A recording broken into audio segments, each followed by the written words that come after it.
اس لیے جو لوگ رمضان المبارک کو بھی گناہوں میں اور غفلتوں میں گزارتے ہیں اور پرواہ نہیں ہے کہ جناب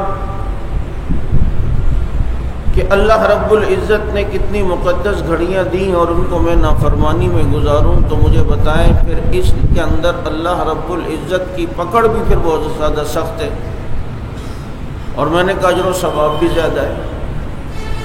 اس لیے اگر کوئی شخص روزہ نہیں رکھتا لیکن روزے کا احترام کرتا ہے، مجبوری ہے روزہ نہیں رکھ پاتا لیکن احترام کرتا ہے، تو یہ شخص قابل عزت ہے۔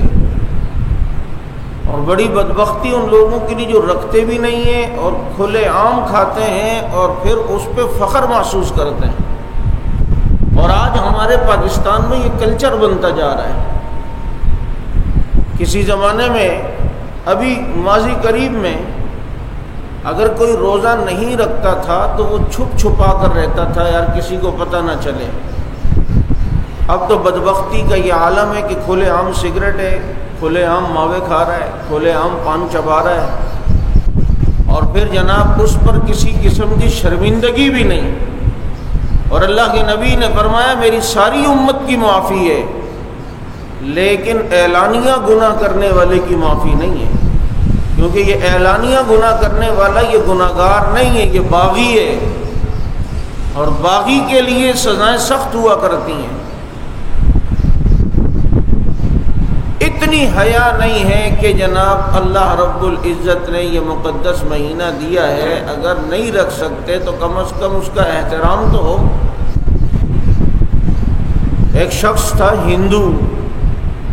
اس کو کسی نے مرنے کے بعد خواب میں دیکھا کہ وہ جنت میں ٹہل رہا ہے۔ اس کو کسی نے کہا کہ بھائی تو ہندو تھا اور جنت تو مسلمان کے لیے، اور تو کیسے جنت میں چلا گیا؟ وہ کہنے لگا تھا تو میں ہندو لیکن اللہ نے مجھے موت سے پہلے کلمے کی توفیق دے دی اور میں مسلمان ہو کے مرا، اور کہا مسلمان ہو کے اس وجہ سے مرا ہوں کہ اللہ نے میری ایک نیکی کو قبول کر لیا، اور وہ نیکی یہ کہ رمضان کے دنوں میں مسلمانوں کی بستی سے گزر رہا تھا تو میرے ساتھ میرا بیٹا تھا، وہ پانی پینے لگا تو میں نے اسے تھپڑ مارا، اور میں نے کہا بے شرم بے حیا، تجھے پتہ نہیں ہے مسلمانوں کے روزے چل رہے ہیں، کم از کم ان کی عبادت کا احترام تو کر۔ اگر ہم نے روزہ نہیں رکھا،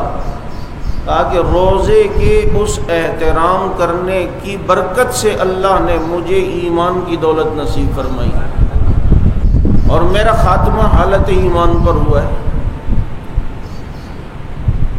اور مجھے بتائیں اگر جو بے اکرامی کرے گا تو پھر اس کا کیا حال ہے؟